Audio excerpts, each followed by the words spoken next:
नमस्कार मित्रांनो, मी तुमचा मित्र आनंद राठोड. मित्रांनो, व्हिडिओ बनवण्याचं कारण असं आहे की काही दिवसापासून मी इंस्टाग्रामवरती एका माकडाचा व्हिडिओ बघतोय. तो जापानचा आहे. त्याचं पंचू म्हणून नाव आहे. त्या माकडाची स्टोरी अशी आहे की तो जन्मला आणि थोड्या दिवसांनी त्याची आई ऑफ झाली आणि त्याला कळत नव्हतं की आता माझी आई कोण आहे. म्हणून तो प्रत्येक माकडाजवळ जायचा. ते माकड त्याला ढकलून द्यायचे, पकडून मारायचे, चावायचा प्रयत्न करायचे. तो पळत सुटायचा, घाबरून इथे तिथे धावत सुटायचा. पण त्याला आपलंसं मदत करणारा कोण नव्हतं.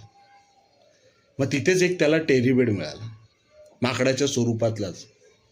तर त्याला वाटलं हे माझे आहे, कोणतरी नातेवाईक आहे किंवा माझी आई आहे. तो त्या टेरी बेडला आपली आई समजायला लागला.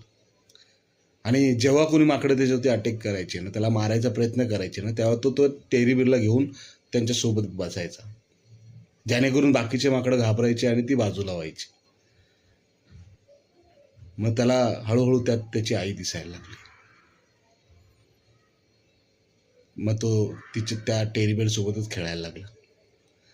त्याला झोप आली तरी त्या टेरीबेडच्या कुशीत जाऊनच झोपायचं. रडायला आलं तरी त्या कुशीत जाऊनच रडायचं. म्हणजे त्याने सगळी दुनिया बाजूला ठेवली आणि त्या टेरीबेडला आपलं सर्वस्व मानलं. ह्याच्यावरनं काय शिकायला मिळतं माहिती आहे का तुम्हाला? आताची जे जनरेशन आहे, आताची जी मुलं आहेत ना, ते आपल्या आईबापाला किंमत देत नाहीत. ते काही समजवण्याचा प्रयत्न केला ना, तर त्यांनाच उलटं सांगतात, उलटं बोलतात, आरडाओरड करतात. आपण कसे खरे आहोत हे दाखवण्याचा प्रयत्न करतात, पण त्यांचं काही समजून घेत नाही. ते समजवण्याचा प्रयत्न करतात, सांगण्याचा प्रयत्न करतात, पण उलटसुलट त्यांनाच बोलून खाली पाडण्याचा प्रयत्न करतात. आजूबाजूला त्यांची इज्जत जाईल अशा पद्धतीने ते वागतात. त्यामुळे आई बापू शांत बसतात. कारण त्याला कोणाला काही सांगायला गेलं हे लोक तर अंगावरती येतात, आरडाओरड करतात. त्यापेक्षा नाही बोललेलं बरं आहे.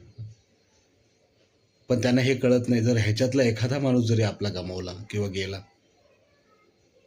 तर उद्या आपल्या पाठीशी खंबीरपणे उभा राहणारा कोणीच नसणार आहे.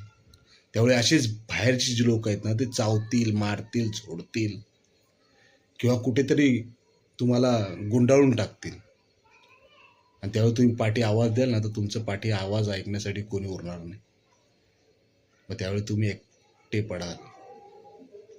मग असाच एखादा टेरी बेर घेऊन त्याच्याशीच बोलावं लागेल, त्याला सगळं सांगावं लागेल आणि आपल्या आयुष्याची वाट लावाल. म्हणून एकच सांगतो, माणसं आहे तर त्याची किंमत करा. आई वडील आहे